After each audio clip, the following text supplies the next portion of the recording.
Chicken scraps.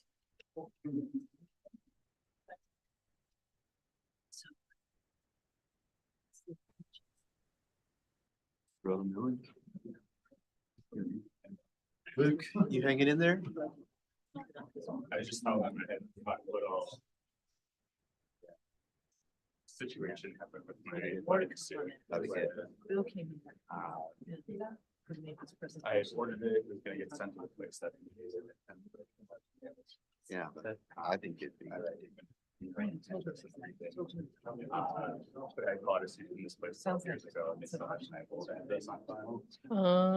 They sent my way to Chicago.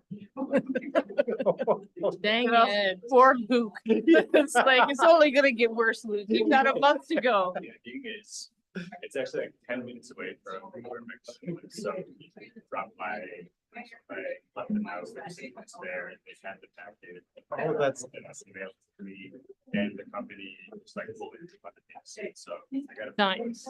Wow. Well, and you still got time. You got. Also, like initially they started making me. We're going to refund the extra. I was like, I get you like the same. Yeah, exactly. Okay. All right, we're gonna call the Moab City Council regular meeting to order on May 14th, 2024 at 6:00 p.m. We'll start out with the Pledge of Allegiance, and Bill, would you lead us in the pledge?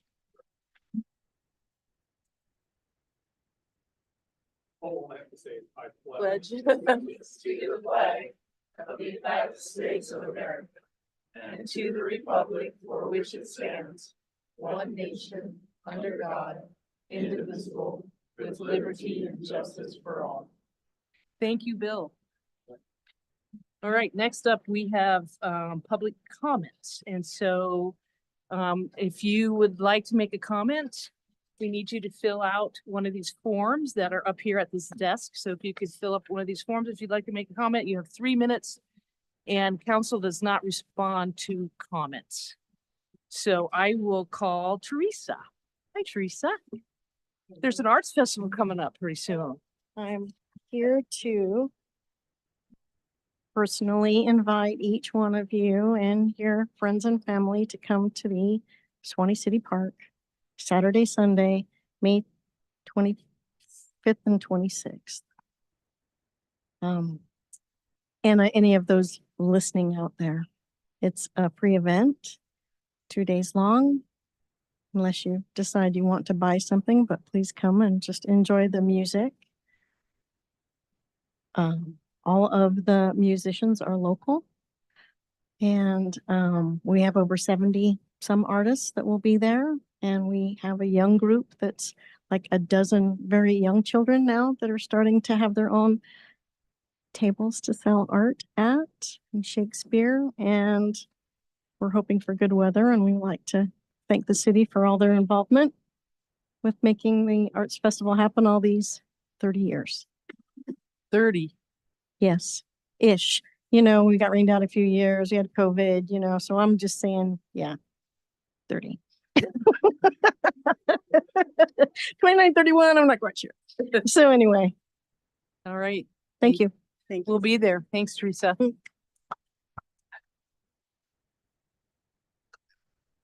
All right, Jessica O'Leary.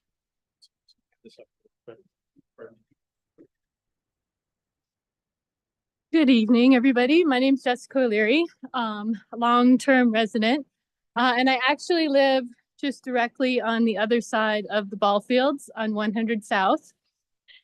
There's a popular children's book that some of you as parents might be familiar with, and it's If You Give a Mouse a Cookie. And sort of the gist of the book is nothing happens in isolation. If you give a mouse a cookie, it's going to want a glass of milk, and then it's going to want a straw, and the story goes on and on. So what I wanted to talk about tonight is sort of the ripple effect of things that happen, because nothing happens in isolation. So I have no doubt that the current project on Center Street is doing exactly what it set out to do. Slow traffic, and increase parking. The ripple effect of that is on 100 South, I can speak to because I live there, but I'm sure this is also happening at 300 South, excuse me, is that people are trying to find ways around that. So they get on 100 South, they go a block, they hit 100 East, they floor it until they get to 400 East to try and get out of downtown. When that project was proposed, and it's like all of the city projects, it wasn't a silver bullet. It wasn't a one shot and we're done. So I urge you guys to keep looking at ways of easing traffic, easing parking, making downtown more walker, bike, people friendly. But also consider the effects that it has on us that live a few blocks off of Main Street. And in line with that, there's a lot of parking around the ball field, which at times that baseball and softball games are going on, that parking is very desirable. It's in need because there's a lot of people participating, but the fence is not high enough. It doesn't keep softballs and baseballs out of the road. So the city's solution is to put up signs that say, park here at your own risk. Well, then that doesn't allow enough parking for all the people participating. They're trying to then park farther away, blocking residents' driveways. And on average, I get about 3 softballs or baseballs a day in my yard, which is fine. I don't mind that. And I love the sound of the games and the kids and all that. What I don't like is broken potteries, smashed plants, and people climbing over the fence because they don't know where the gate is, maybe. Anyway, thank you. Thank you, Jessica. All right, next we have Bill. The G.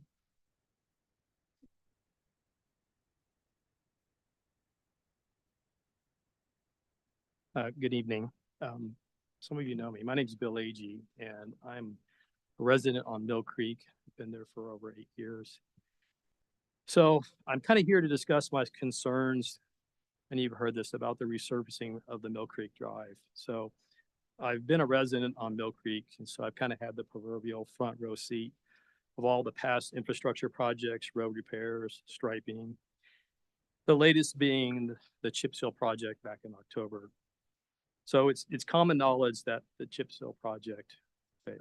And there's this prevailing thought that the chip seal project failed to poor weather conditions. And on May 6th, I met with Mayor Longmire to discuss and deliver sort of a small presentation on sort of some of the situations and challenges and maybe alternative ways or to look at the failure and some path forwards. And so in that document, you know, in addition to low temperatures and unwashed gravel and oversight, project oversight, I suspect that maybe the principal reason for the chip seal failure was due to sort of the volume and type of vehicle traffic, like side-by-sides and heavy equipment that frequent Mill Creek. And so keeping in mind that chip seal is really a temporary treatment that's sort of customarily intended for lightly used roads, not the type of traffic we typically see on Mill Creek, you know, high volumes and heavy equipment. So in short, I proposed or suggested that Mill Creek was just not a good candidate for chip seal. The alternative is this kind of technique called the mill and fill, where they mill off the upper 1 to 2 inches and replace it with fresh asphalt. And this is a long-term solution that provides structural integrity to a road that's had numerous patches and repairs and subsidence below the surface. So what I'm really hoping is for the city of Moab to consider sort of a more mill and fill technique when they go back and re-examine how they want to resurface Mill Creek. Now, that's not exactly why I'm here. I'm here because on Tusher Street and Oak Street and 200 South, they are currently being resurfaced with a mill and fill. All right, so now Tusher, Oak, and 200 South are what I consider secondary residential roads. So my question is, why are they being resurfaced with a permanent solution and not Mill Creek? Right, so Mill Creek is an obvious candidate for a fresh asphalt surface that is a durable surface. It reduces noise when you have a smoother surface. So my question is, how are we making these decisions? And I'd like that to be maybe an example of where precedent's been set, where if we're willing to do that for a secondary road, we should be willing to do that for Mill Creek. Thank you. Thank you, Bill. Anybody else? All right, we'll close the public comment section of our agenda and we'll move on to presentations, and we start with the Grand County EMS Special Service District update. Andy. Learned from my mistake last year and I opened it both on my phone and on here. You can't read your notes when you share your screen, I found out. At least I'm not smart enough to. Summer, do I just hit share then? Okay. Thank you.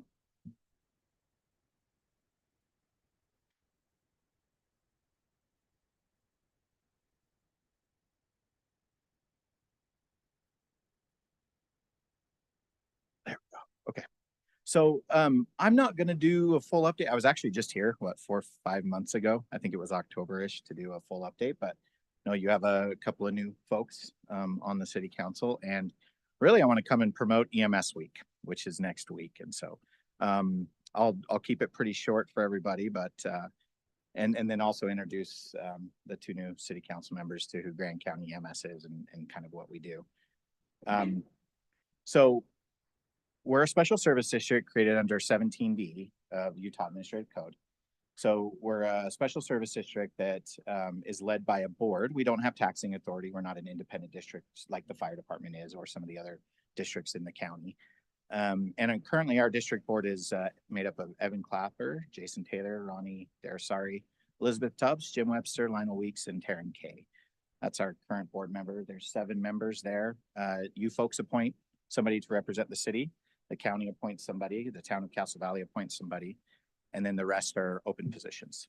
So those are filled just by the general public.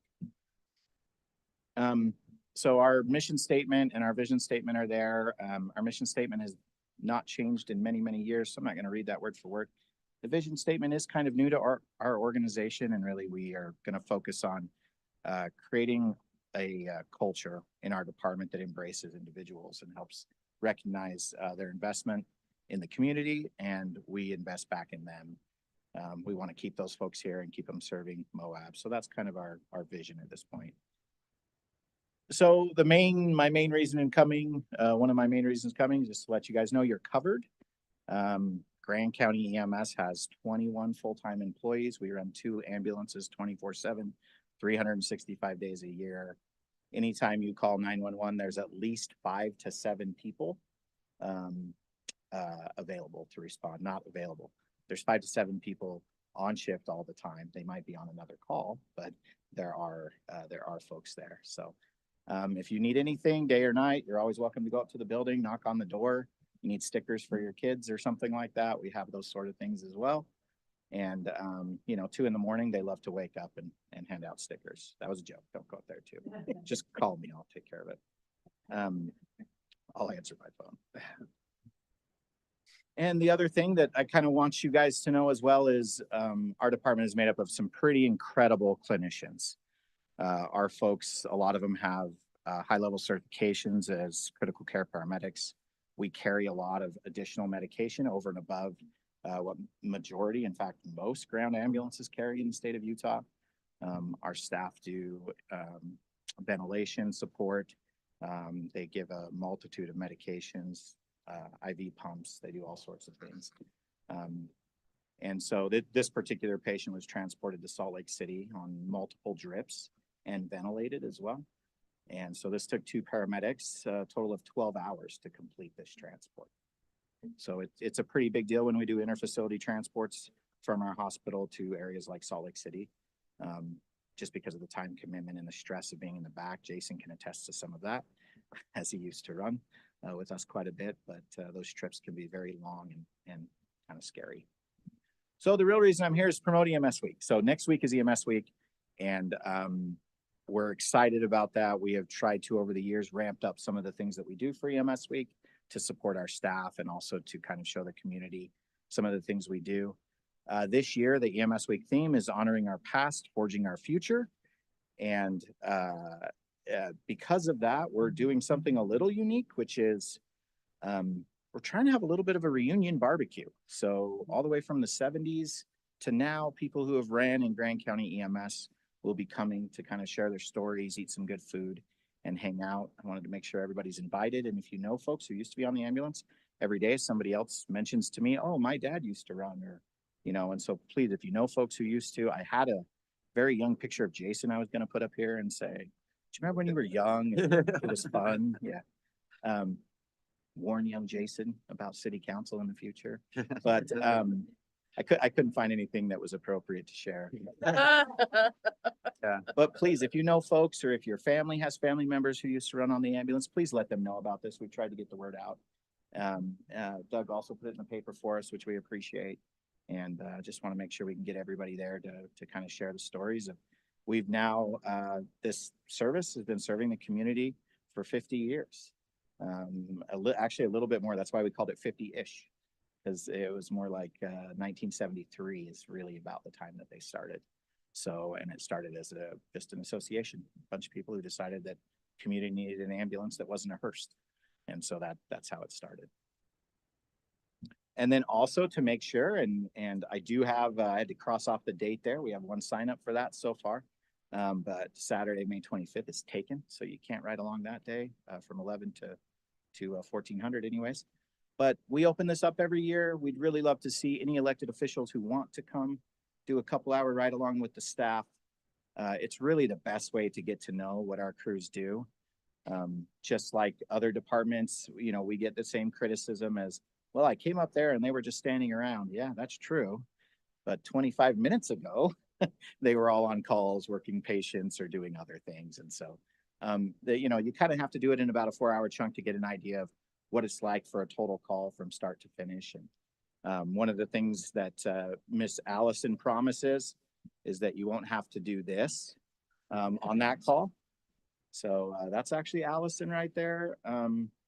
And she said, if you ride along with her, she won't make you do that because she enjoyed it. So, so that's really all I have that I wanted to share and make sure we kind of get you guys signed up if you want to for ride-alongs. I'll always use this this picture of Brett for questions because he is so lost in that interview. See it in his face, and he's been gone for a year. I'll still use the photo. So, any questions for me? Questions for Andy? Okay. The only question I have is, I thought we were gonna do IV practices. Oh yeah, I did bring later. We can Jason do it told later. us that that was Yeah. part of your presentation tonight. We are always looking for pin cushions. So if any of you want an IV, come on up. We'll practice all day long. Thanks, Andy. Thank you very Appreciate much. it. Thank you, Andy. Oh, sorry, Summer, you can close that. It's my old presentation. All right. Next, we have Mike to present the proposed interlocal agreement on solid waste special service district. This is the contract that we have with solid waste. We're looking at a new agreement with them. I believe we will consider that agreement at our next meeting. So Mike's just gonna go over that contract, you know, what we're looking at. You guys are welcome to ask questions, interject any ideas that you have, and then we'll have a couple more weeks if you have some questions or concerns about that, and then you'll consider it at our next meeting. Good evening, everybody. I'm Mike Kennerly, Director at Solid Waste. Jessica Thacker, our Community Outreach and Education person, and my IT expert for tonight.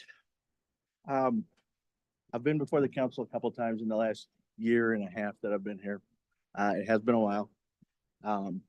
One thing I'd like to do is make sure everyone understands, to borrow some of his stuff, the service district, what it is, what it means. If you'd hit the slide. Jessica, you can come up here if you want to sit next to. Okay. thing other than clicking buttons. Okay,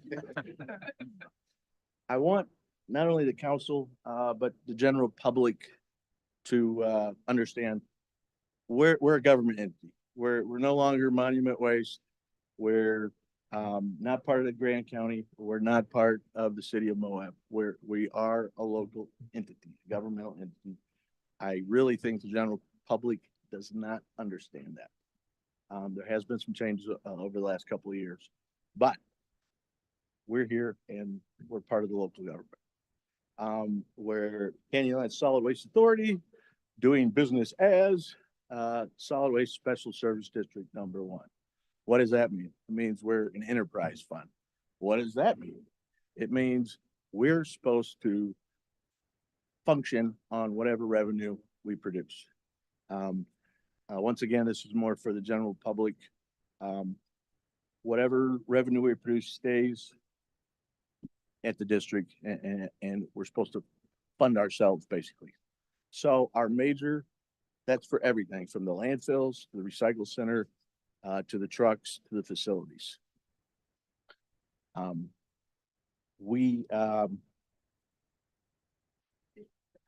one second. Sorry.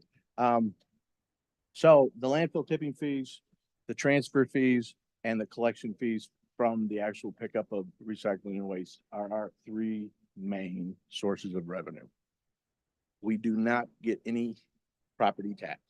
That would take, because we are, a D district, we would have to pass a referendum and take a majority vote of the entire county. Maybe one day, but not today. If you would, please. 5 years ago, Monument Waste was a private company, a private hauler. They entered into an agreement with the city to provide curbside trash and recycling service. Once a week garbage, every other week recycling. During that time, there were no price increases. There's only been one in the last 5 years that I know of. We have kept that agreement and we're moving on. But we're at the end of that, at the end of May, actually. We were hoping we'd have this wrapped up but before the end of May, but we're not gonna make it, but we're on track, and that's what's important. What we're looking to do is enter into an interlocal agreement proposal. And ILA, I believe is the abbreviation. So this would be between 2 government entities, the city and ourselves, not the city and a company, not a city and a corporation, but 2 local entities invested in this community that are here the whole time. What we'd like you to consider is a new agreement, what I consider long-term, up to 10 years possibly, that provides weekly trash and every other week, single stream curbside collection. What would be different? These are some of the biggest, obviously, price. I'm just gonna throw that out there right at the top. With only 1 increase in 5 years, we are looking to increase rates. I think it'd be hard to find too many businesses in Moab that have only increased rates 1 time in the last 5 or 6 years. I would like you to consider going away from the 95-gallon and 65-gallon options and doing away with the 65. It really has to do with service and inventory in a town this small. If you to get the best price per cart, you have to buy an entire truckload, and that's over 400 carts. Not only is it a huge capital expense all at once, I would have several hundred 65-gallon carts sitting in the yard for years to come. I would like you to consider to keep the option of every other week service. And of course, we would not remove anybody's can. This would be just going forward. We would just phase out the 65s going forward. Additionally, the district's going to take on the risk and burden of billing all customers. We're going to take that out of the city's hands and handle it ourselves. Excuse me. Residential pricing would be another thing. We would lay that out for the council for the next 5 years. You would know what's coming. There would be no fear of an unseen or unheard of increase in the next 5 years. And of course, there's always an out for any type of this agreement, and there would be an 8-month notice to terminate if for some reason we were not performing the service up to snuff.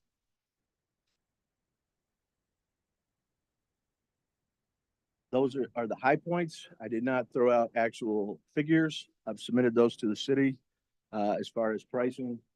I'm here to just explain things and answer any questions.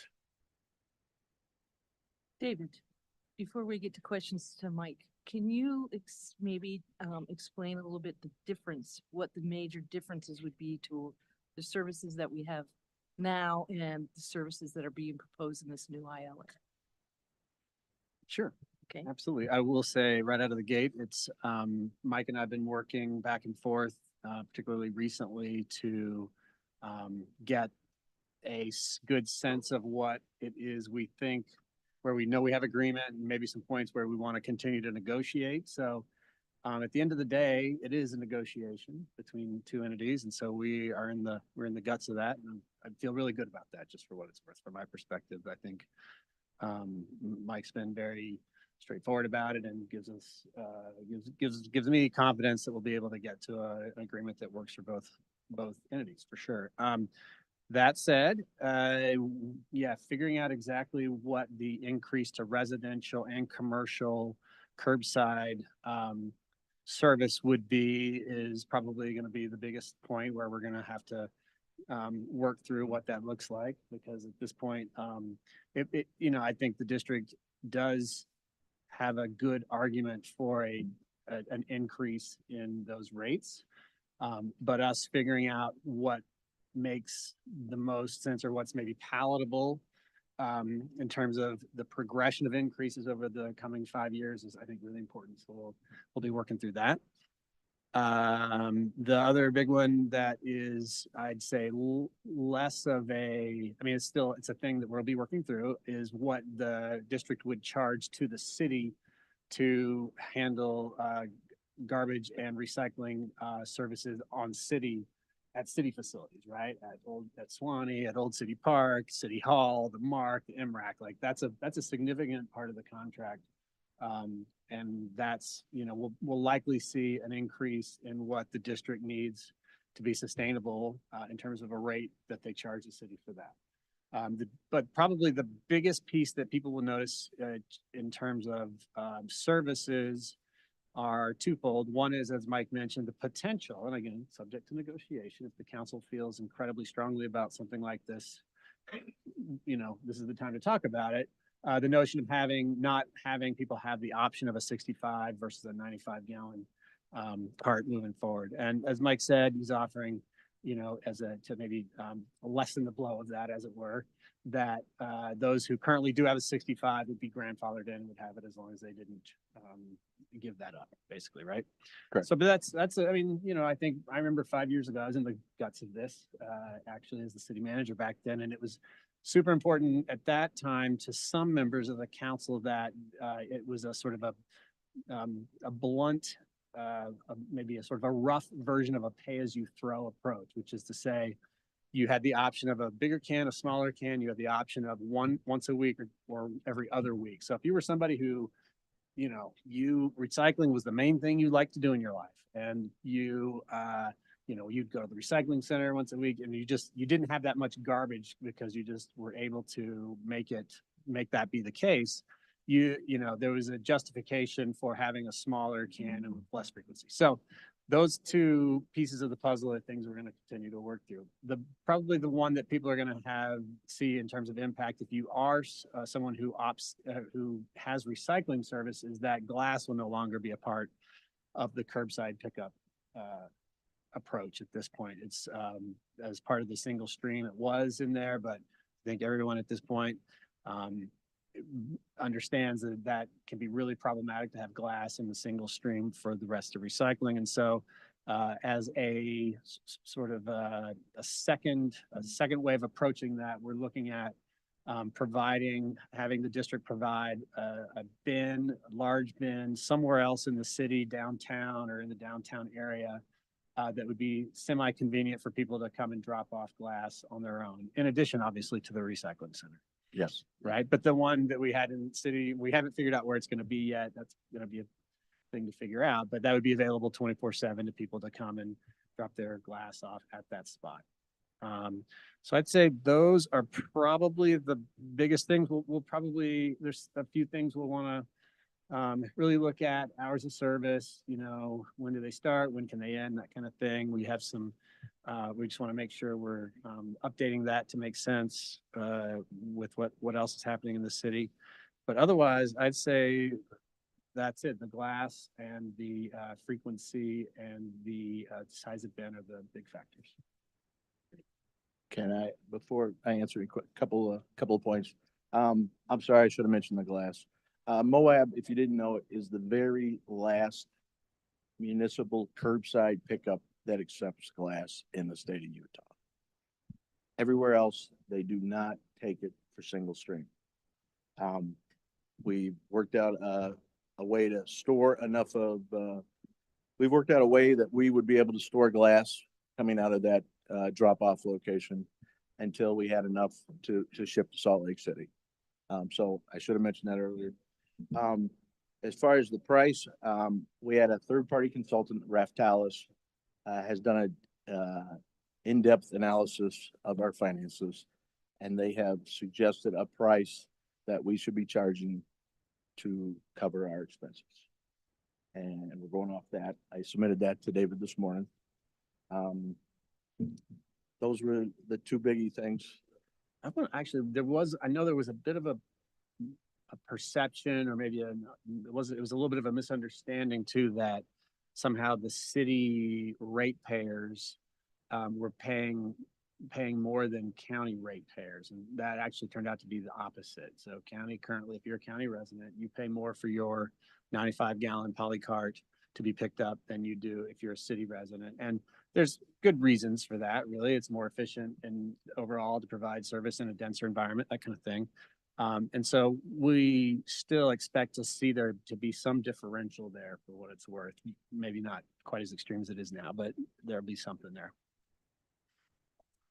All right, questions? Mike or David? Questions?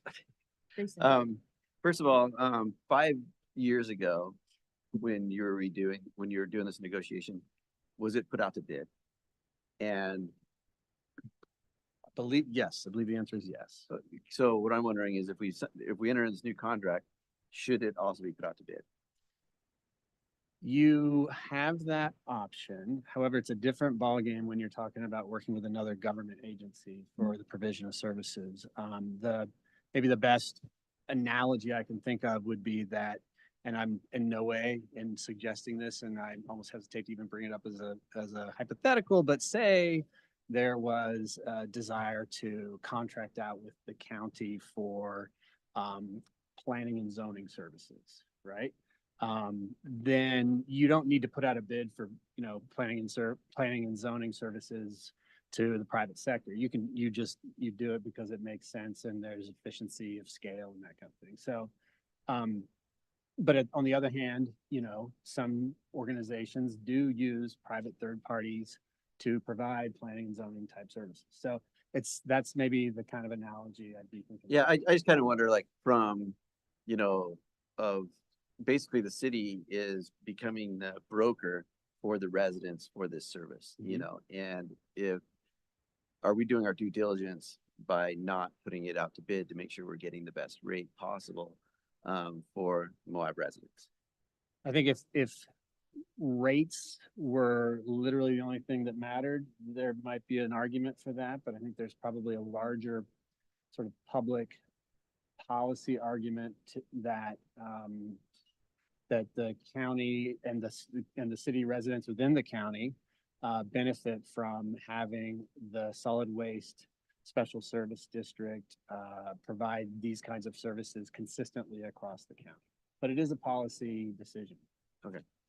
My next question would be, then if we enter into this contract, you know, a 5-year contract or whatever, 10-year contract, whatever, you know, kind of both things were thrown out there.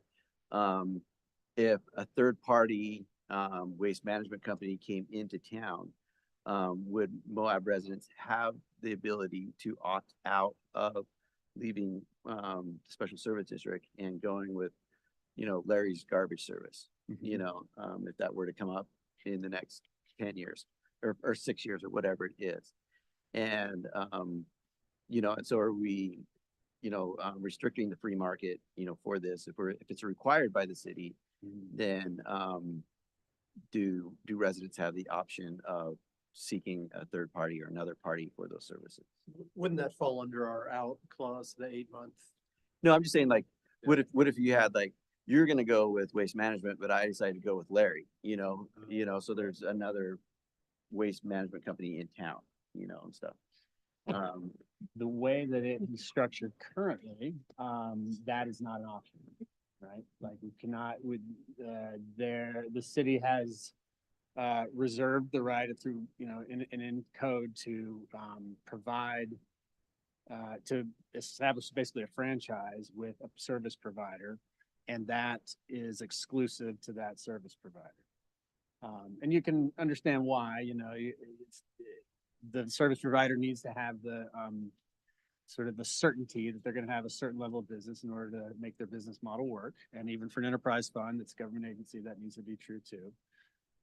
And that, so I would say that, you know, free market is never free. And we currently provide those kinds of constraints around service provision for certain things in the city. Like we don't allow somebody else to come in and provide water service either, you know what I mean? Or certain other types of services. So it's not unusual for this to be the situation where the city or a municipality says, all right, there's really only going to be one provider of this type of service for this kind of product. Okay. Okay.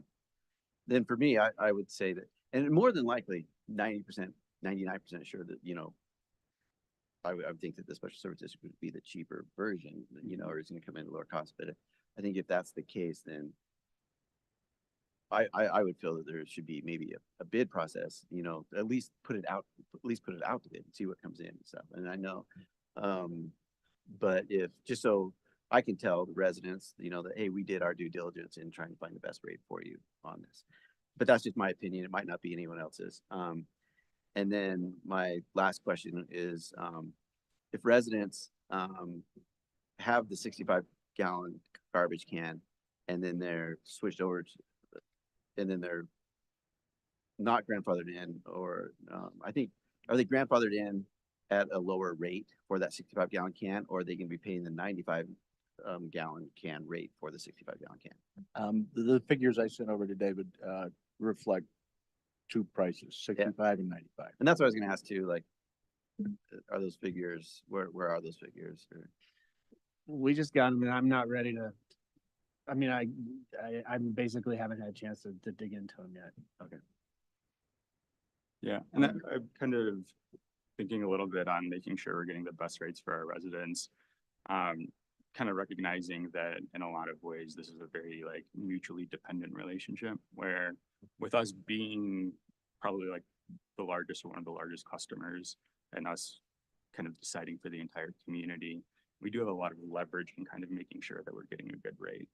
And so it sounds like we've had access into like looking into their books to make sure that like cost increases are necessary because costs are increasing and stuff like that. So I do think there is kind of that competition to bring down prices in the open market, but kind of out of a mutual need for one another. Like there really isn't a lot of room for either partner to be too greedy because I think the city will be around, we might have some like very dirty streets, like with all the trash littering over. But if we don't move forward with you, like that'd be a big hit to you already.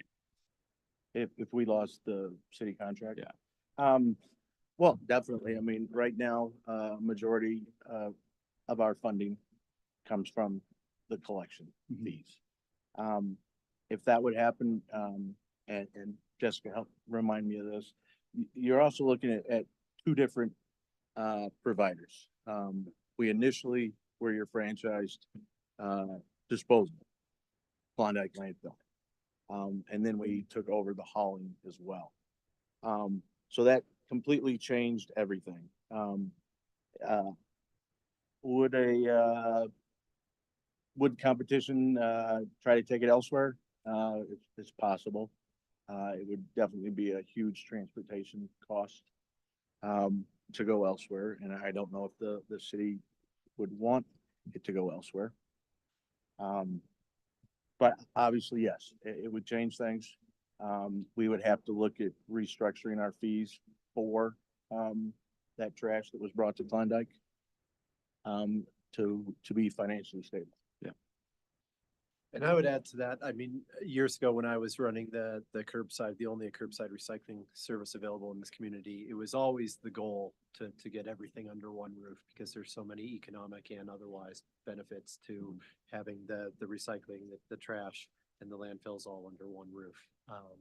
And so I'm incredibly supportive of this effort and moving forward with a negotiation on this. And I also would love to say that, you know, having worked with Mike for the last 4 months and the rest of the crew at Solid Waste, they're doing so much with so little there and really making things happen. And so thank you so much for that. And I would just add, I do believe we sent it out for bid 5 years ago. We got one bid, didn't we? It's just monument. And that's what I kind Yeah. of think would happen, you know, but I just think, Because we were just too remote to make it right. pencil out for somebody that was gonna haul to Price or Grand Junction or Salt Lake. Jessica. Yeah. You don't get the speakers. I will say that Monuments Grand Junction based operations have actually been bought out by Republic.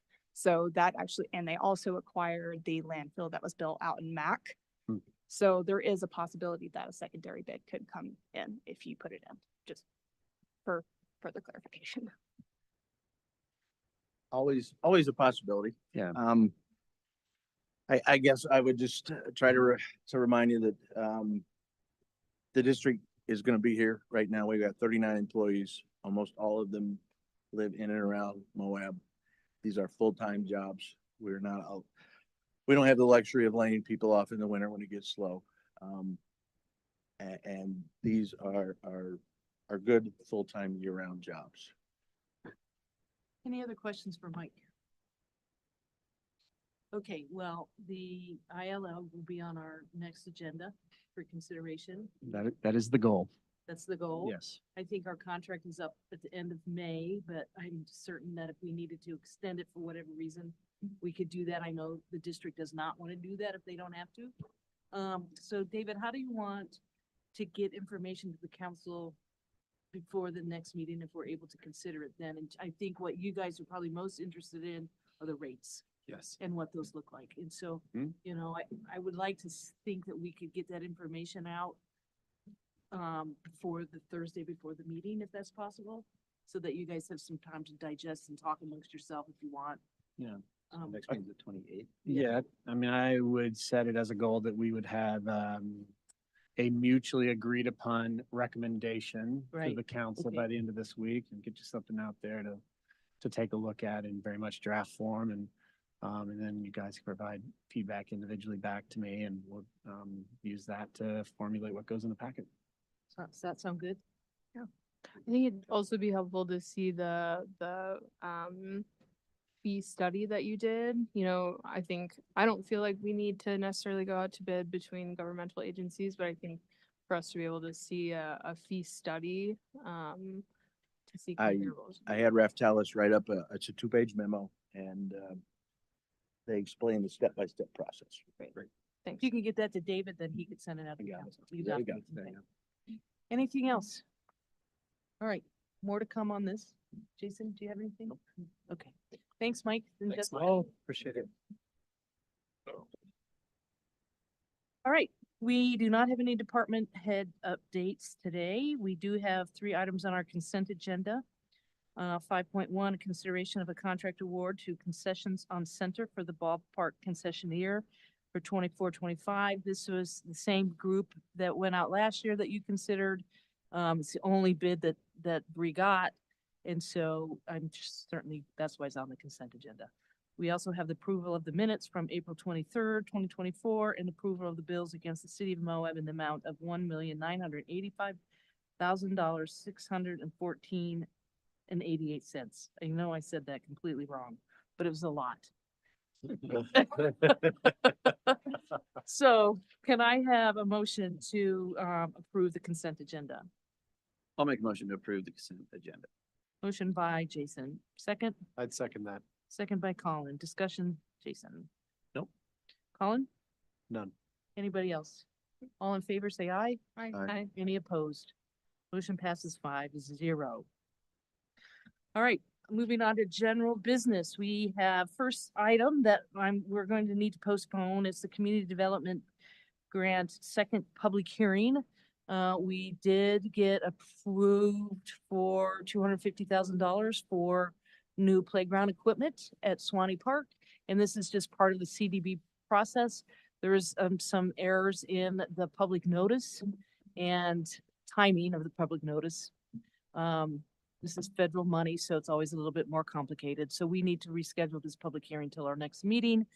The grant, I think, is that final application is due shortly thereafter, but we're all prepared to move forward, so it's okay if we table. Yeah, okay.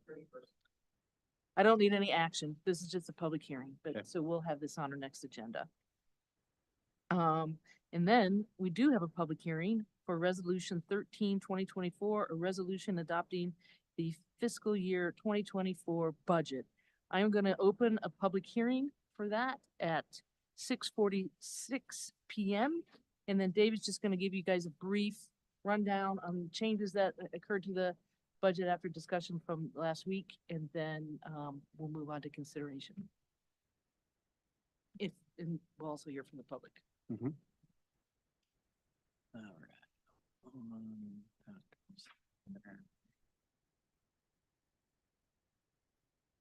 Okay, thank you, Mayor. This is the public hearing for the final budget. The final budget is materially the same as the tentative budget that you all did approve previously, with a few additions and subtractions.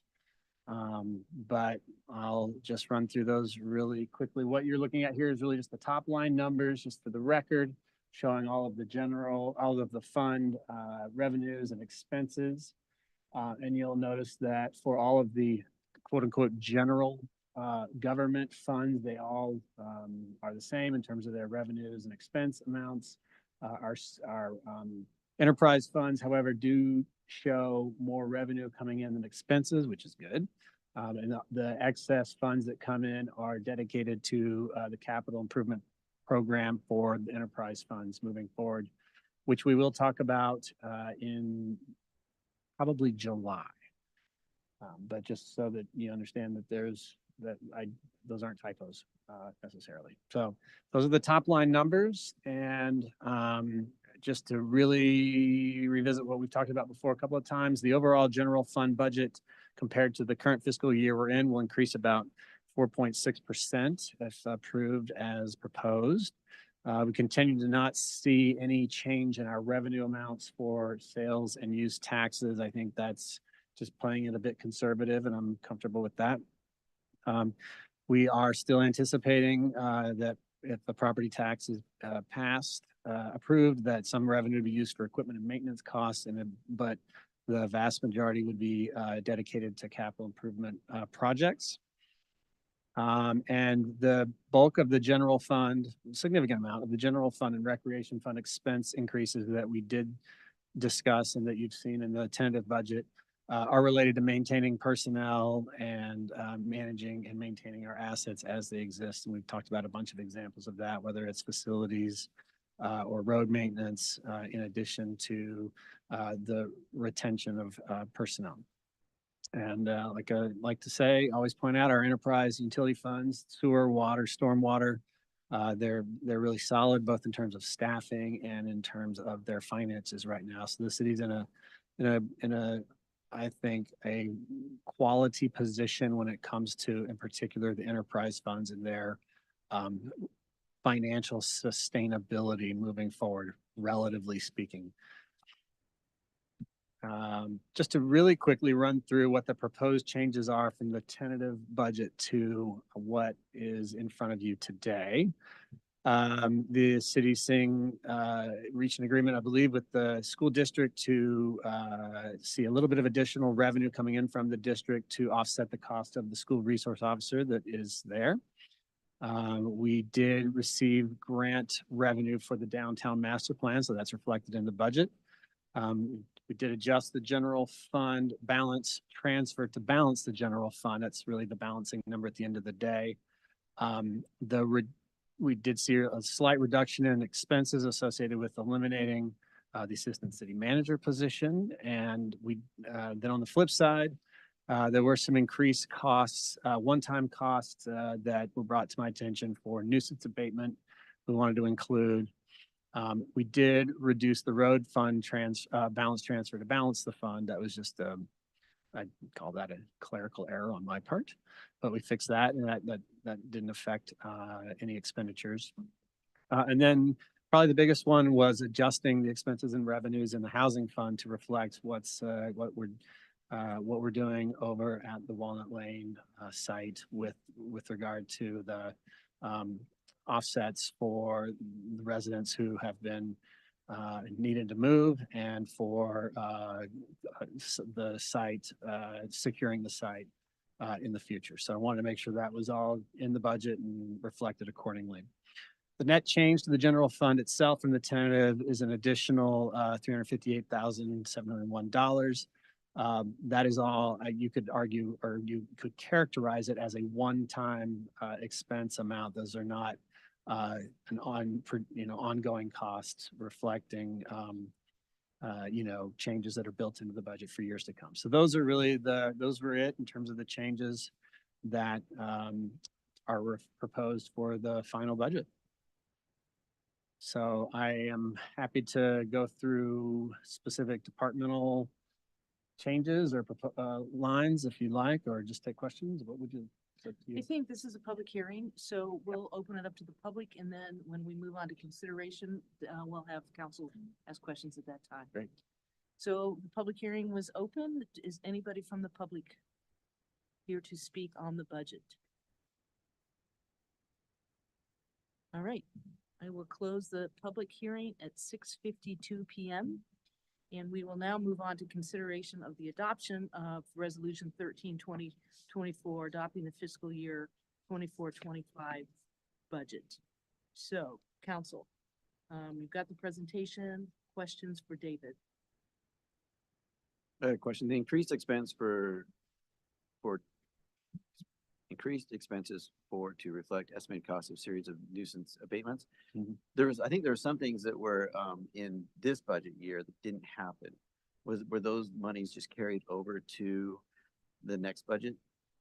They may still happen. So we're, Really? I'm holding out hope because, again, reflecting, we have a month and a half, but if that particular one that you're talking about is very high dollar item, if we don't get to that, I want to be 100% sure what it will cost before coming back to you to say what it will cost, because I feel like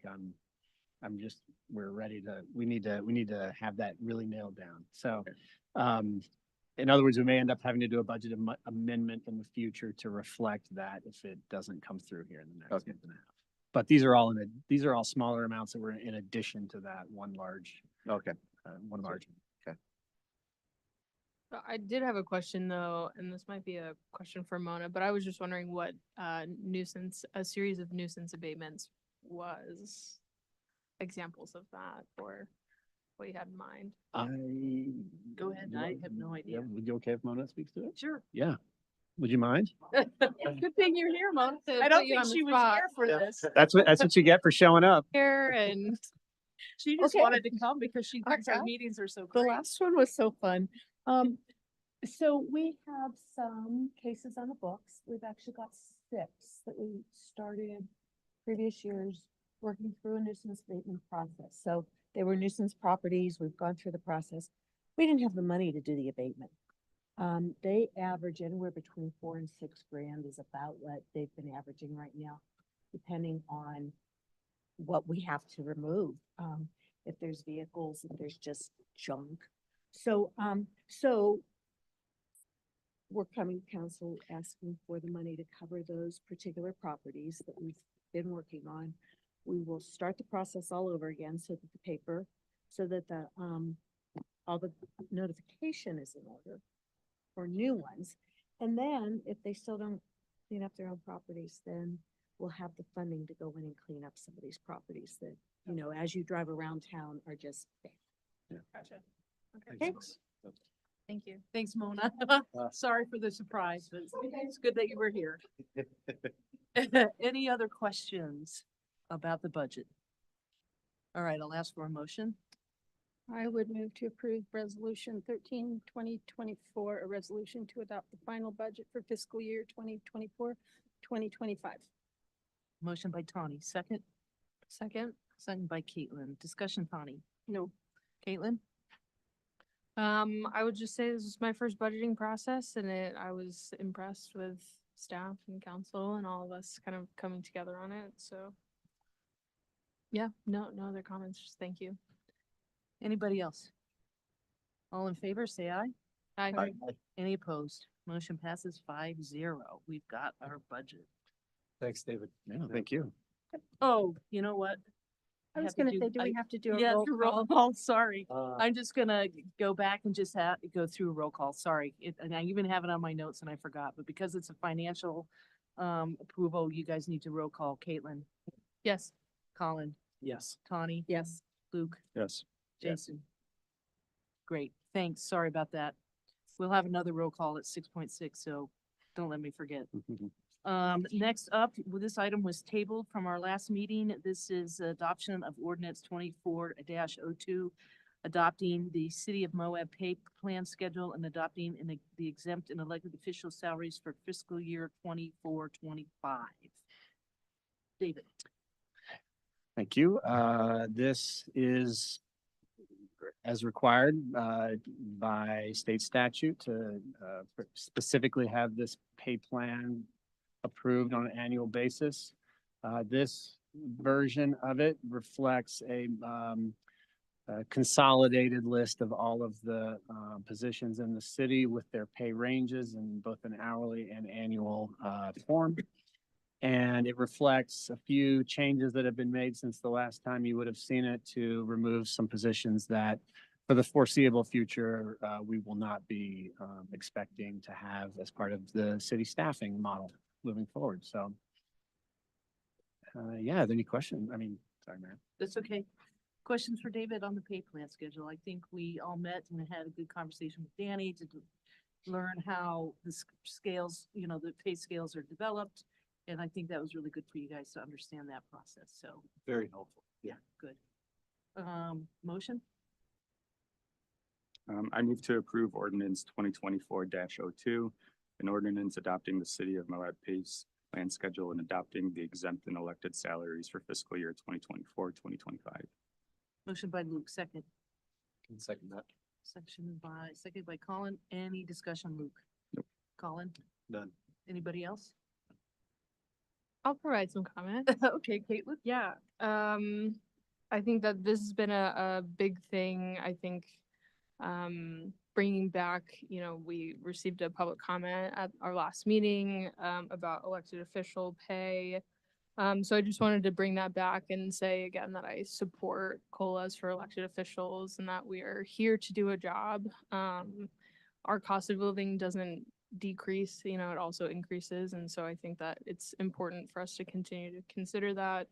I understand and I'm accepting and supporting of not accepting a COLA this year, but I think in general, it's a good practice for us.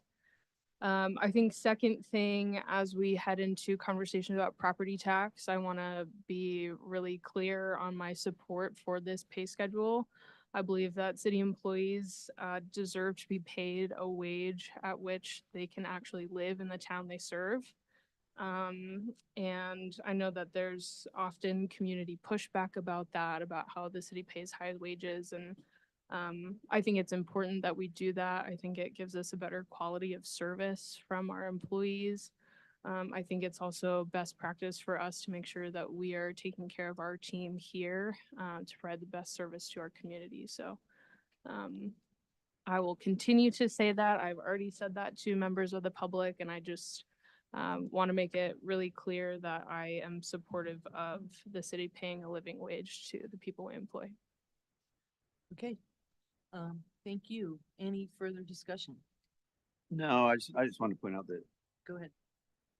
the property tax implemented is not for wages. You know, we can pay wages and stuff. The property taxes that we don't have the funds to do infrastructure. You know, so as we're going through this process, you know, I think the residents need to know that hey, the city is doing its job to pay its employees a living wage and the wage they can survive on. That the property tax is infrastructure. You know, it's roads, you know, things like that. So I just want, you know, the residents to know that, you know, this property tax, you know, is just being spent wisely. So. Anybody else? All right, we have a motion made by Luke, seconded by Colin to adopt the pay plan and exempt and elected officials' salaries for fiscal year 24-25. All in favor, say aye. Aye. Aye. Roll call. Roll vote. call. Oh. No, because you're not expending any money on this. This is just the schedule. Right, Oh, Eva? okay. That's right. Uh, All right. If the roll call is for the last item. Yeah, it's the last one. Okay. So thanks though for. I was trying to be prepared. Okay, so all in favor, say aye. Aye. Any opposed? Motion passes 5-0. Thank you. Next up is the item 6.5, consideration of adoption of resolution number 14/2024, a resolution approving the Red Rock Flats 2 amended pre-annexation agreement for property located at 1410 South Highway 191, Moab, Utah 84532, with specific provisions as outlined in the amended pre-annexation. If you all remember, I don't even know, a couple months ago, you approved a pre-annexation agreement for this project. The number of units, I guess after looking at it, is not the number that that was presented at the last meeting, and the applicant would like to reduce that number to what she actually is able to build. Right. And also, if you recall, there is a provision in the pre-annexation agreement for 50% of those units to be active employee housing. And the applicant also has made it very clear that the majority, if not all of those units, would be active employee housing, but our requirement is for at least 50% of them. So Michael, if you have more. Well, that was pretty much it. But very well said, actually. Thank you. So I would just add a couple of things really quick, that the former agreement was never actually perfected. It was never signed by the applicant. The council did approve it, but when the applicant looked at it, and it was right afterwards that she said, actually, we can't do 60 units. And that's what we're talking about, is the difference between 60 and 54, still 50% AAH. And she's asking for that to change now, because that is her intent going forward, is to only build 54 units. We put in this provision for the 50% or no less than the 50% just recently, because as we are working with pre-annexation, every time we're faced with annexing a property with a very basic plan for development. And we want to do our best to ensure that what's presented to the city council is what actually gets built on the property. So we're calling it a prevention of radical redesigns that happen throughout the process of a project, like during the site plan. I wouldn't consider this as that. This would be more like, actually, that number's wrong. The number is 54, not 60. In the future, if she were to potentially annex the property, go through site development, and she were to propose a development that, say, was 35 units, she would still be held to 50% of the 54 units. And that's what we're calling the radical redesigns, and trying to prevent someone from coming in, and not saying this developer would do that or anyone in particular, but we just want to make sure we're covering the city council. So when people do come in, we end up getting what's built on the ground being the same as what was proposed in the pre-annexation, or at least pretty darn similar to what it is. And with what the mayor said, I think that's it. So with this pre-annexation, amended pre-annexation, if she would, like you said, go back and re-change her whole design and come back and say, hey, I'm only building 30, she would still have to provide that 50% that we're approving right now, that number, whatever that number is. I'm not sure. It's 27. Yeah, so she would still have to do 27 if Well, she would come back, right? And yes, exactly. And the opposite's true as well. If she came back and said, oh my gosh, I just found out that I can go 6 stories tall and I didn't realize that when I designed this, and now I can do 150 units, then it would be 50% of 150 or 27 units, whichever is greater. So basically, we're correcting the number. So any questions for Michael? So this was just basically kind of a design and engineering. I don't want to call it an error. It was an error. Yeah, they sent us a plan that said 60 units and then they tried to retract it. But they didn't do that until after we had already gone through the council, so. Okay. Any questions? Motion.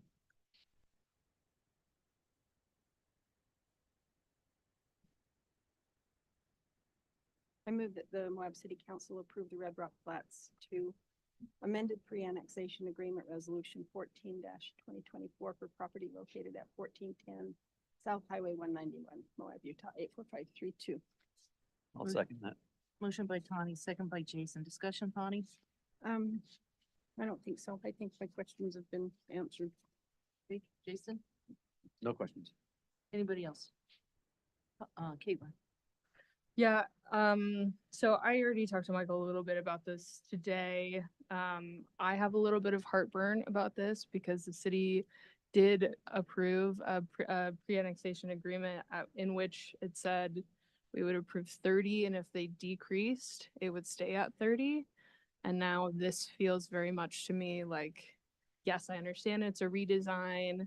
The language is still that language. And so for me personally, it's, you know, if they're going to do rentals and it's going to be active employment anyway, I don't see any financial reason why we couldn't hold them to 30. I think particularly being by USU, having a decent amount of units that are for active employed households and or for the Title IV program. I'm a housing advocate on this council, and so I'm going to push that we keep to 30. You know, I understand that it's and so for that reason, I would be, you know, I wish the applicant were here to be able to talk to her about it. Michael and I talked about it, and if it's a financing thing, that's the reason why she can't do greater than 50%. If there's a specific reason why, you know, I would love to have that conversation and get more information from the applicant about that. But for me, we approved an agreement that said at least it's going to be 30, if not more. And so that's just personally where I'm at, is sticking to that. I think with the first pre-annexation we did with her, it was a lending issue. Because we were actually pushing, and I was involved in those conversations for a much higher number, and it was a lending issue. And so that's why we reduced it to 50%. Because then we could use that across the board too. Because if it is really a lending issue with other developers, we don't want them to have a challenge. So I think it really depends on who your lender is. maybe, but any other? I don't have any heartburn approving this with the 27 units. It's only 3 units. This developer's been very cooperative with us. She's been a good partner. She's done what we asked. Sometimes she's done more than what we've asked. So I don't see any sense in gumming her works up over this kind of a change. We have developers that have promised the moon, and there's still bare dirt where they promised us the moon. So she's at least moving dirt over there, and I don't see really any benefit in holding her up on this one. Colin? I would add that I agree with you, Tawny, and I think that this, because this existing relationship with this particular developer, this is going to be a good opportunity because I know the challenge is going to be monitoring and enforcing the 50% with rentals. Mhm. So, I look forward to hearing what kind of systems we put in place to be sure that these are effectively employed. Anybody else? No, I kind of echo what was said. I think, I think I'm kind of hesitant to sour relationships for somebody that is like providing like productively housing into the community and everything. But I had a thought, but I lost it. Sorry. It's that suit. Yeah. Anybody else? I'll call for the question. All in favor? Aye. Aye. Any opposed? Aye. Okay, now we have to do a roll call. Caitlin? Nay. Colin? Aye. Tawny? Aye. Luke? Aye. Jason? Aye. Motion passes 4-1 with, Caitlin. Honey, and isn't the Nick. moon just dirt? Huh? Isn't the moon made of dirt? Oh, it's green cheese. Okay, last item on our general business, item 6.6, consideration of a contract to award Bay Brothers Construction LLC for 400 East scour mitigation on Mill Creek and Pack Creek project. This is related to the flood from 22 that potentially could have damaged the bridge on 400 East. And so this contract is to start that project. Mark, you're here. Yay, come on up. You need to explain this better than me. Okay. All right, so yeah, this was the floods of yesteryear now that we are quite a bit past, but all we had gotten in so far was some temporary riprap repair. In the meantime, we did plans. We've been talking to the trust. We also have some other flood projects out that are going to involve the trust and EWP funding. We've had all of those things in design. We've been getting stream alteration permits, all that stuff.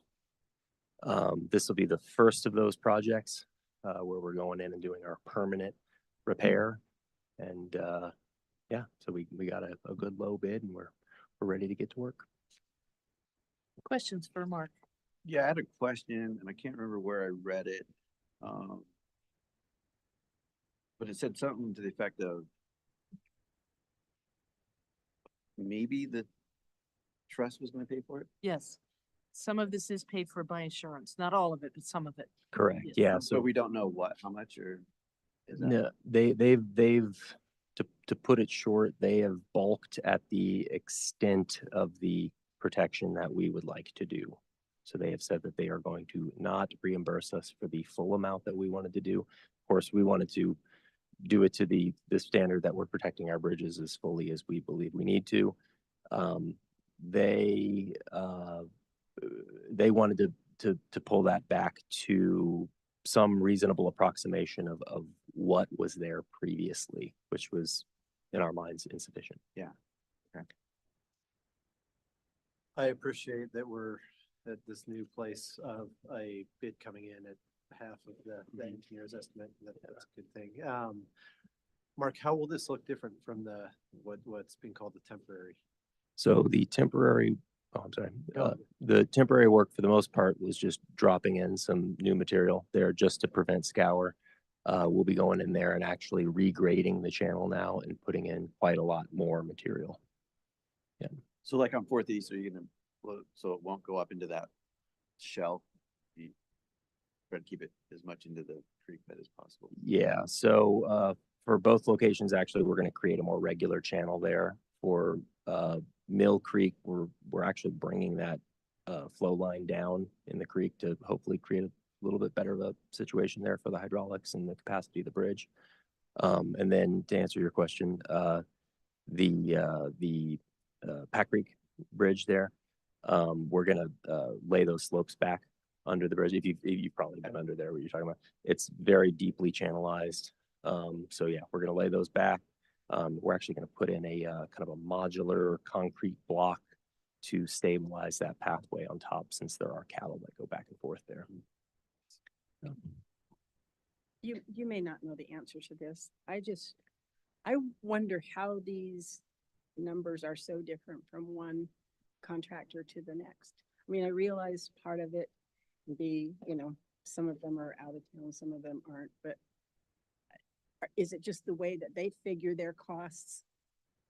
Or, Yeah, so sort of generally speaking, there's always the potential that some contractor, they are able to do more of the work in-house and others might have to sub out some other work. But we could talk about how that might specifically apply who to has this what project, but equipment and yeah, they have to rent that- it or, okay. yeah, that could be a Alright. big part of it around here, especially, This was like, how can one of them charge 150,000 and the other one 40? yeah, yeah. Okay. Yeah. So that's sort of one part of that answer, but that discussion could probably go on for longer. I sort of kind of knew, but Yeah. Any other questions for Mark?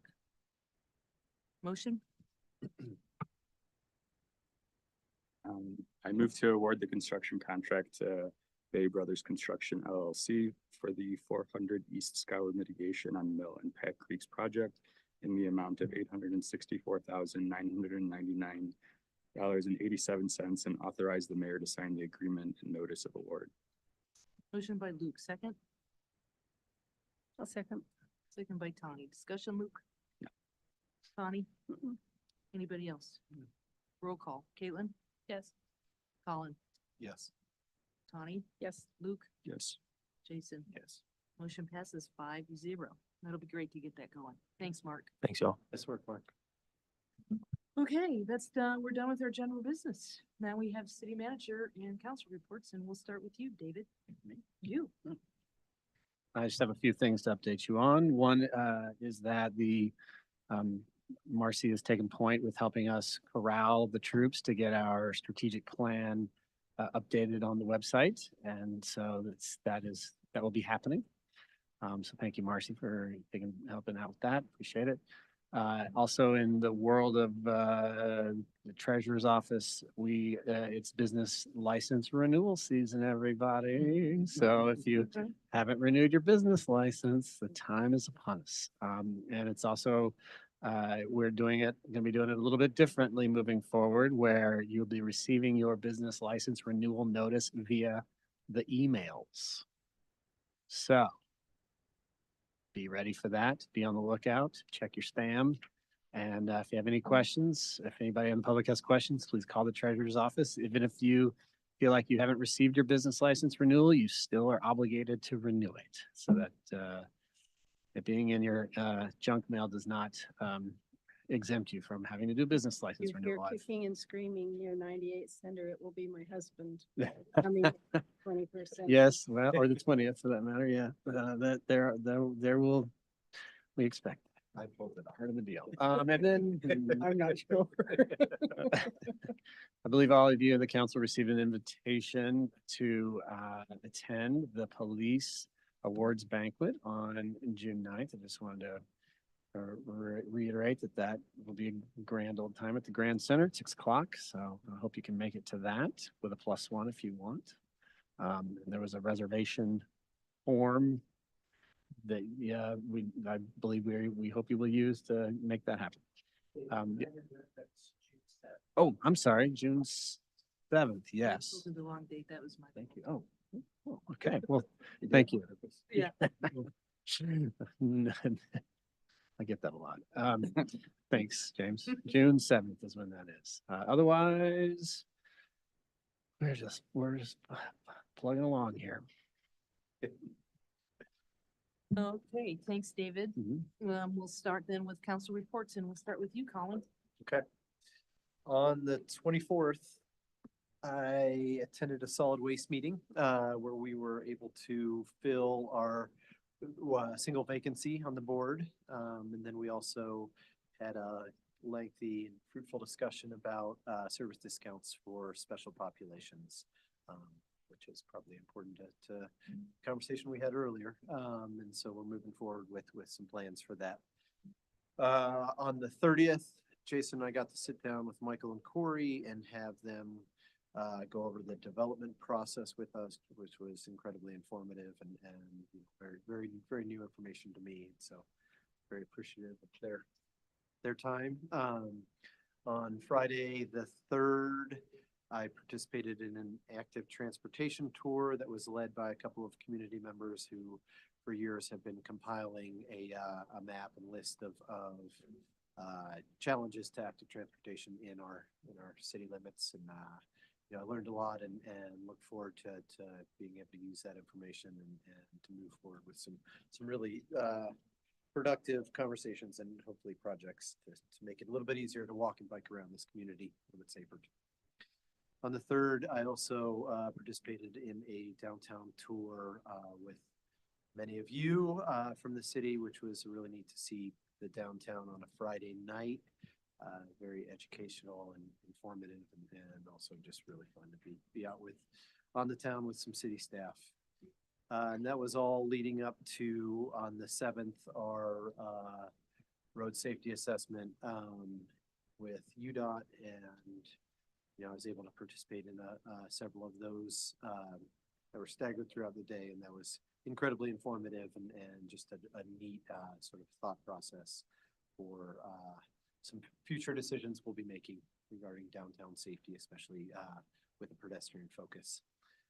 The day before that, Jason and I participated in the Safe Routes to School effort, where we were both tasked with our own route, an established route to school from different parts of the community, and we went around and took pictures and an inventory of sort of what the hazards and challenges were to those routes.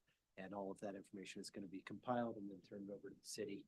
And hopefully some improvements can be made before the next school year. Today I had a trail mix meeting, and we had an exciting new trail proposal that's coming down the pipes. And we're also talking about a subcommittee to identify opportunities for adaptive recreation. That's a big push in the trail mix committee, looking at our existing infrastructure and how we can improve it for different mobility devices and just adaptive bicycles. And we also, the sustainability department at the city brought to Trail Mix's attention some challenges with the disposal of composting toilets, of their contents, and so that's something that we're going to be working through. And I'm incredibly appreciative of Mel for bringing that to our attention, because that's really where Trail Mix can be really incredibly proactive when we're sitting down with the health department and the county and the city and all these other entities and really come up with a collaborative plan to move forward and these new challenges present themselves. And then also really exciting to me is our next Maintenance Monday. We're looking at potentially working on, and these are our first Monday of every month, our volunteer efforts. And so we're going to be using some of that information we got from the active transportation tour, and hopefully working with the city to put some volunteer effort into making those spots a little bit more safer and easier for pedestrians to use. So that's it for me. Thank you. Luke.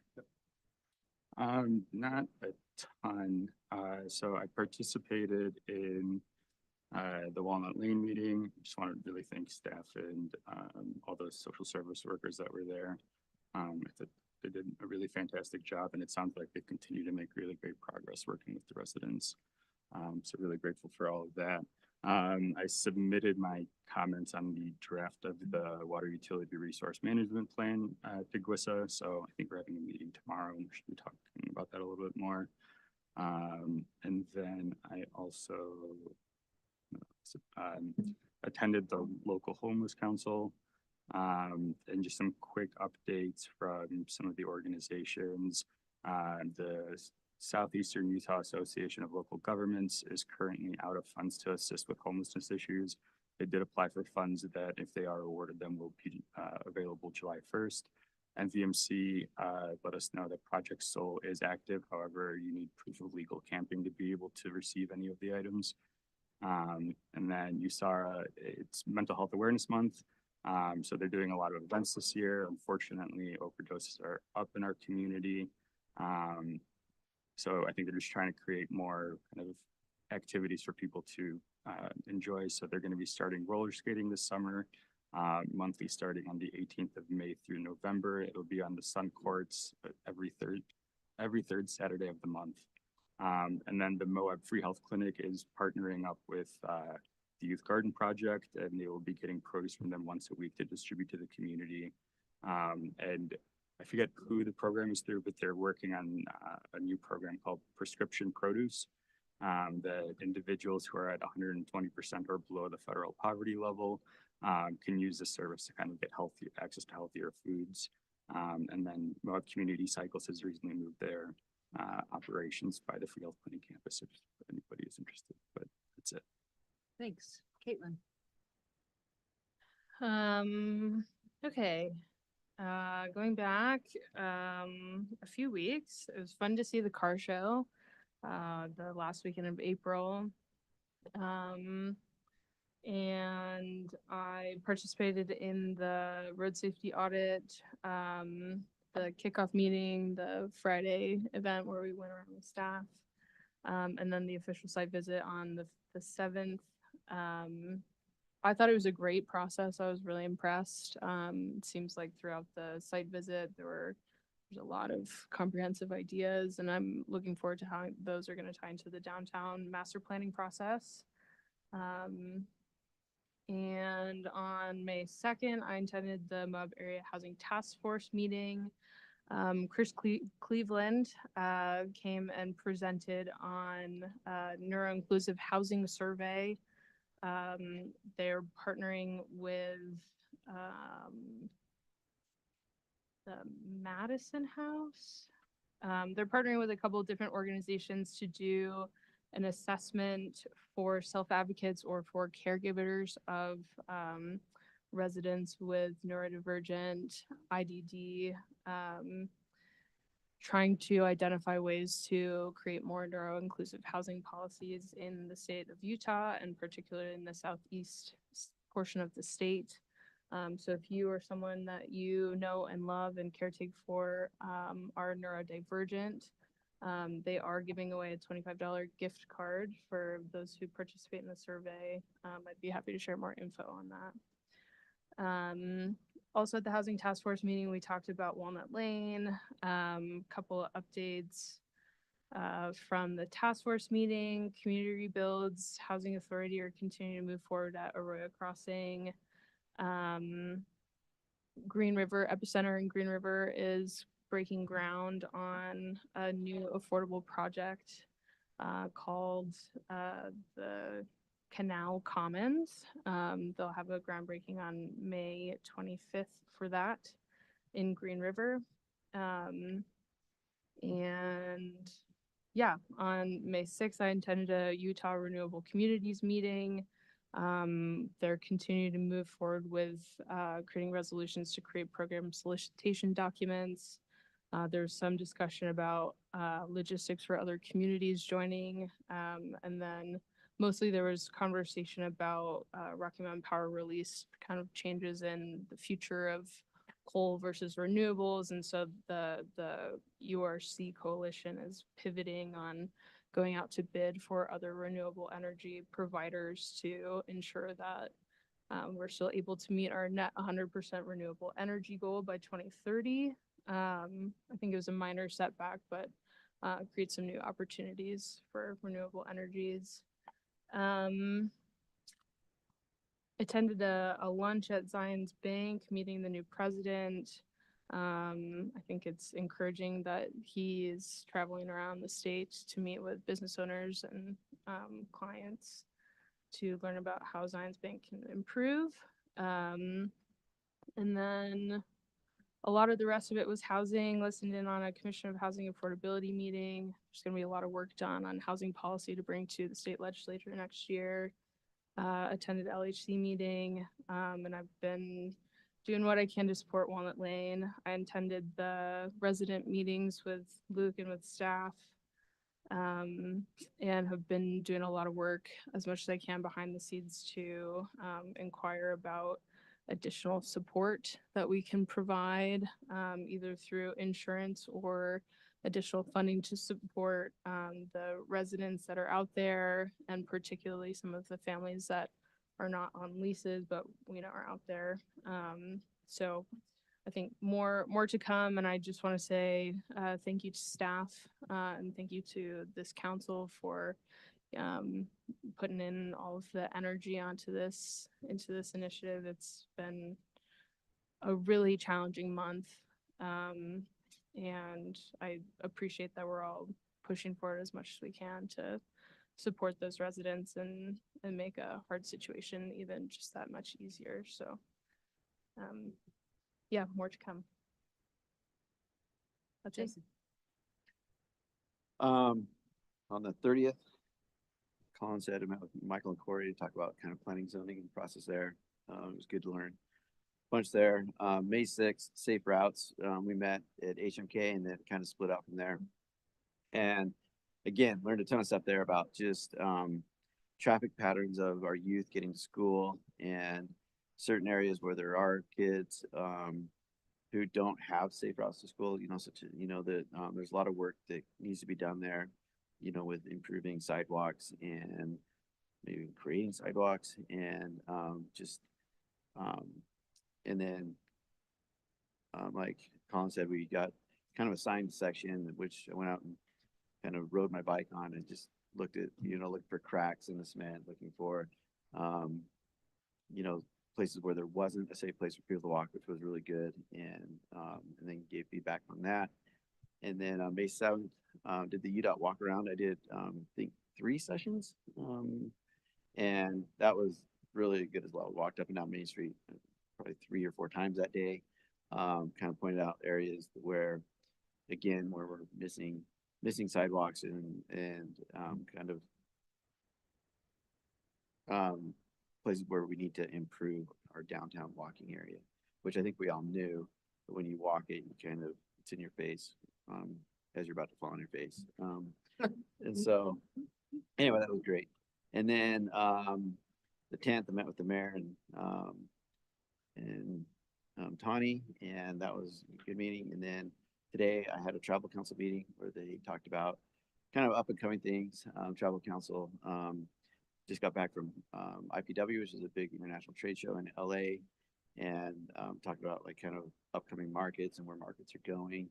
And that was really good. And then had a presentation on kind of making Moab a more renowned wedding destination location, and so had a good kind of discussion about that and what we can do to make it a destination for destination weddings, which is a big thing, I guess.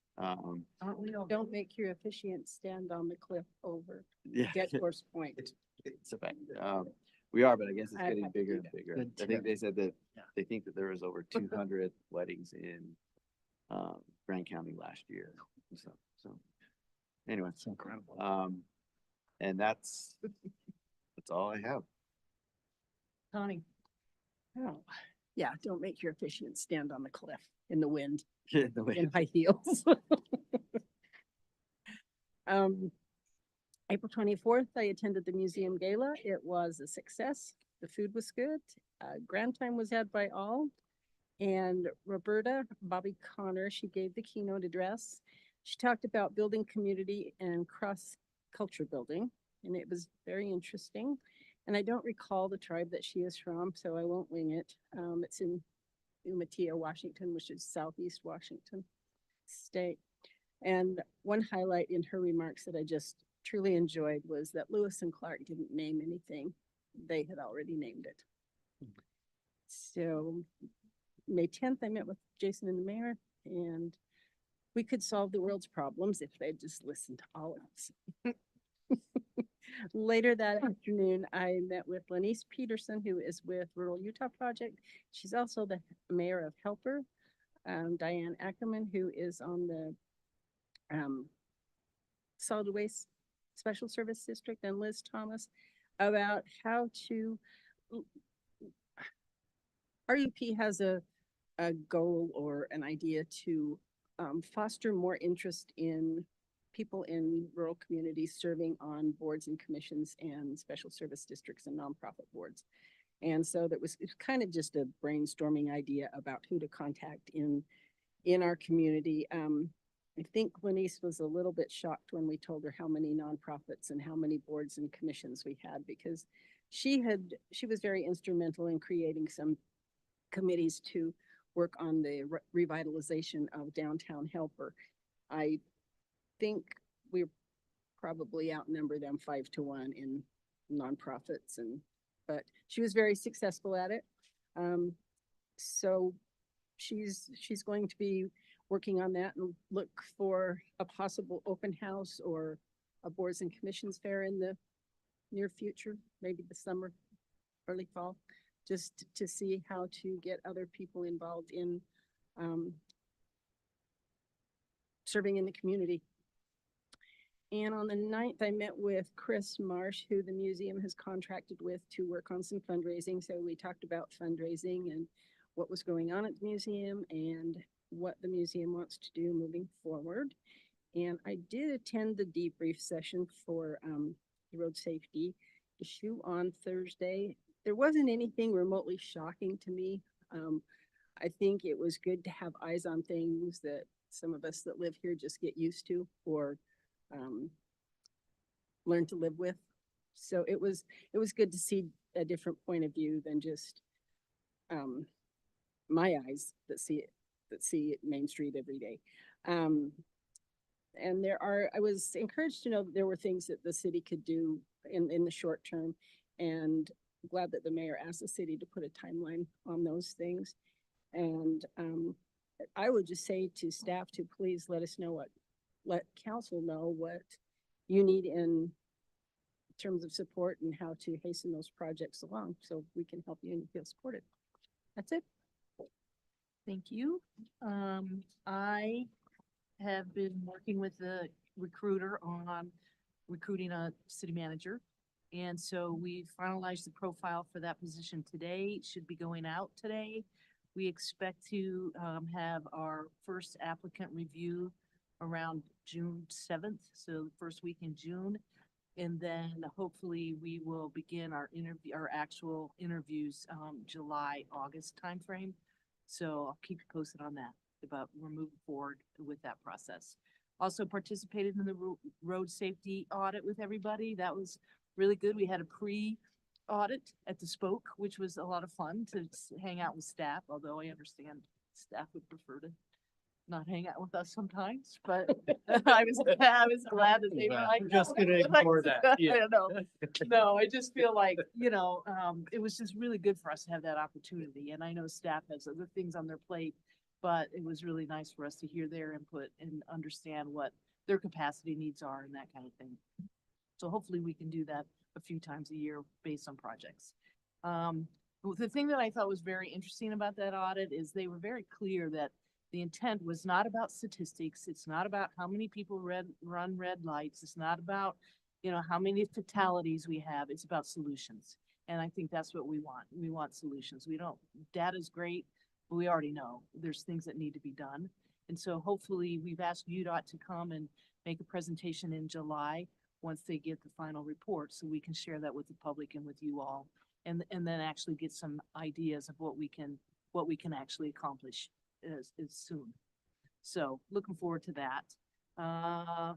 Met with Wayne Niederhaus and Steve Waldrop on a meeting that Caitlin organized to talk to them about Walnut Lane. Steve is the housing czar for the governor. I don't know his exact title, and Wayne is overseeing the homeless issue. Interesting meeting. It was good to meet with them and make them aware of the issue that we're facing with Walnut Lane. The recommendation was to talk to the AOG, the CERTA group, and obviously they don't have any money until July 1st, but hopefully, I'm on that board, so I'll reach out and talk to them to see what maybe we can get implemented July 1st. Met with Bill G regarding the Mill Creek asphalt versus chip seal. Michael, I think in our next meeting is going to present some numbers to you all so you can decide if maybe that's the direction we want to go with Mill Creek. So more to come on that at our next meeting. I also met with the folks that are doing an energy audit here on all our city facilities. And so they're working with Alexi, And so we should be hearing more about that soon. And then also met with the developers that are putting in apartments at Aggie Boulevard. That was an interesting meeting. They primarily wanted me to meet with their lender because the lender was skeptical about lending them money to build the apartments. And so they would rely on me to make the pitch that they should do it. And so I did. So hopefully they listened to me and they got the money. And then David and I are going to be meeting with Curtis Wells on Thursday to discuss CIB funding for the water tank. So more to come on that as well. And that's all I have. And then we need to go into a closed session regarding reasonable, imminent, or pending litigation and purchase, exchange, or lease of real property. If I could have a council member make a motion to that effect, that would be great.